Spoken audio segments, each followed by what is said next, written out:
In this lesson, we're going to learn how to paint textures onto our terrain.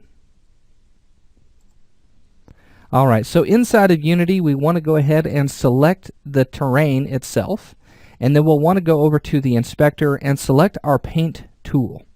Now with the paint tool selected, we need to define some terrain textures. As you can see, it tells us that there are no textures defined. To define those, we'll simply hit Edit Textures and then Add Texture. It will give us this Add Terrain Texture dialog box, and it's pretty simple. All we need to do is add an albedo texture as well as a normal map. So let's select our albedo that we want to use, and in this case I'm going to lay down my base texture, and I'm going to use this sand albedo. Left click on that, and if you double click on it, it's automatically going to assign it to that slot. Then we need to select our normal map.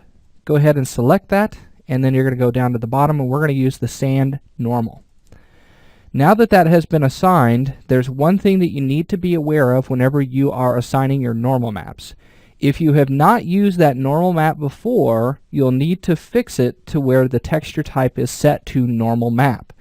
So to do that, just left click on the normal map itself here in the Add Terrain Texture. That will find it in your project browser. Select the texture in the project browser, and then go over to your inspector. Set your texture type to normal map, and then turn off Create from Grayscale, and then hit Apply. If you don't do that, you're going to have this weird shading on your normal map and on your terrain itself. Okay. Now once we've fixed all of that, all we have to do at this point is simply hit Add. Go ahead and add that to your terrain, and you'll see that we get this nice sand texture. If you're not happy with the tiling of that texture, what you can do is go back to your terrain, make sure you select it, and then select the texture in your texture section and hit Edit Textures. Then you want to hit Edit Texture. So that will allow you to come back and edit any properties about this texture for your terrain. So if you want to adjust the tiling, let's say that you want more tiling, you'll need a lower number. So watch this. If we go to 1 on both of these, you'll notice that it tiles very, very small. So let's set it to about 10. And you'll see that we get a nice look on our sand texture. I may actually go a little bit higher on that. Let's try 20 on both of these. And you'll see that we get this coarse sand. And we kind of want to think about what it's going to look like from the angle of our camera.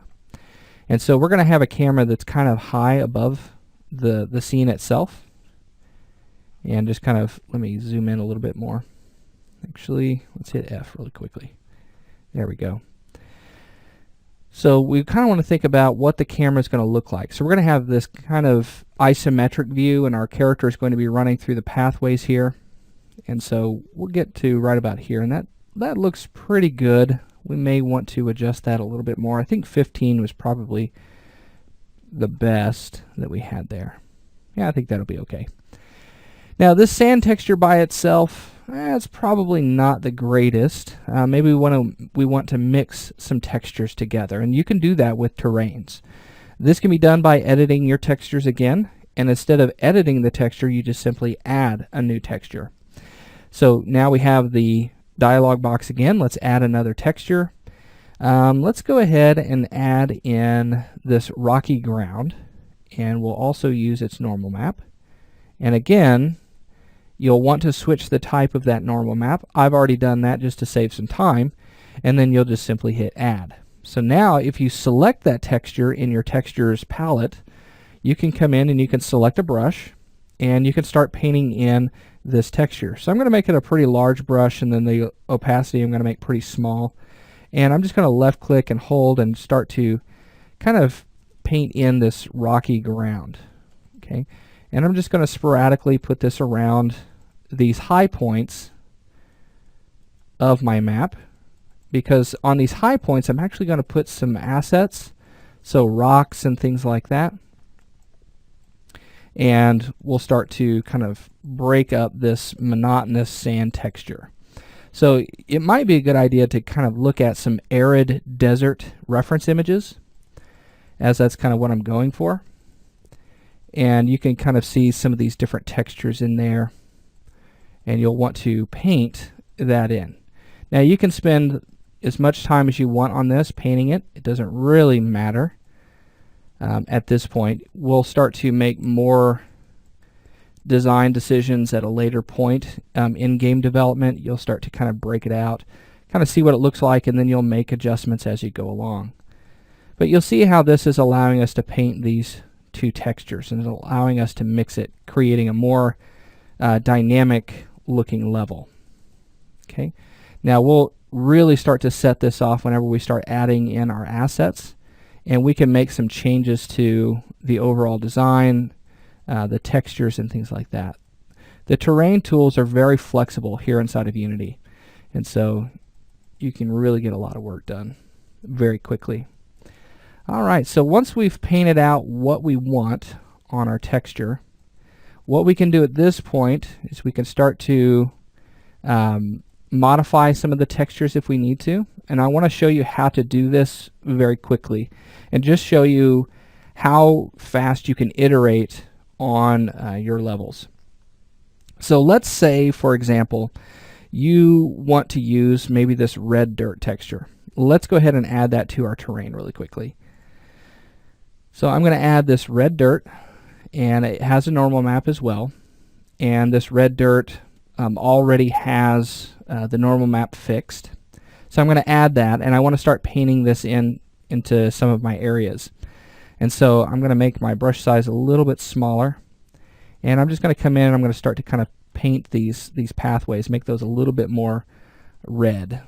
Okay, but let's say that as I'm painting this in, I feel like that's just a little too red. Maybe I want to lighten that up a little bit. This can be done very quickly if I find the texture inside of my project browser and I double click on it. What that will do is it will bring it up inside of your default program that you have set for the file type. So the file type for this texture is TGA, a Targa file. I have that set to open up inside of Photoshop by default. And so whenever I double click on that, that's going to bring up Photoshop here. Now as you can see, I have my red dirt texture here. And what I can do at this point is I can add an adjustment layer. Remember, you want to stay as non-destructive as possible, but you can add an adjustment layer to this, and you can start to modify the look of this. So let's say that I want to make this a little bit lighter in color, maybe a little bit more yellow. Okay, so I can make a little bit of an adjustment there, maybe desaturate it just a little, and maybe even lighten it. Okay, not a lot, just a little bit. So once I've made my adjustments, I can go to File and Save As. It would be a good idea to go ahead and save it as a PSD file, so that way you can come back to it very quickly, but you don't have to as long as you keep it open here. But I would recommend saving it as a PSD. And then what I'll do is I'll come in and I'll save it as a Targa file, and I'm just going to resave it into the Unity Files folder. So this is in my Textures folder, and this is inside of Unity Files, inside of my project. Let me hit Save, and then I'm going to go ahead and replace it. And then let's go back into Unity, and you'll see that that update has been made. And so now this is a little bit more in the color palette range that I was looking for. And so now I can come in and I can just start to kind of brush that in, making my pathways a little bit more distinct overall. Okay, and this is a great way to lead the player into your level, just to kind of let them know that they are on the correct path. Paths should always have a little bit of a different color than the rest of the environment. Okay, it's something that the player expects, and it kind of brings about a comfort to the player. Okay, this is one of those mind tricks, I guess you could say. You know, game designers and level designers are all about manipulation, and I know that that sounds kind of bad, but it's really not. We want the player to go in certain areas. We want them to feel a certain way. And so this is one of those tricks that level designers use to lead the player in a certain direction. They see a different color, or they see a lighter area, and the brain just automatically gravitates toward areas like that. And so pathways, if you see them in games, are usually much different than the rest of the environment. And so now we have something that looks like this. That feels a little bit more comfortable. And so as the player is going along, they're going to see this pathway and they're going to feel much better. All right, so now that we've painted our terrain, let's go ahead and start adding some assets to our scene and really start to set dress our level. And we'll get started with that next.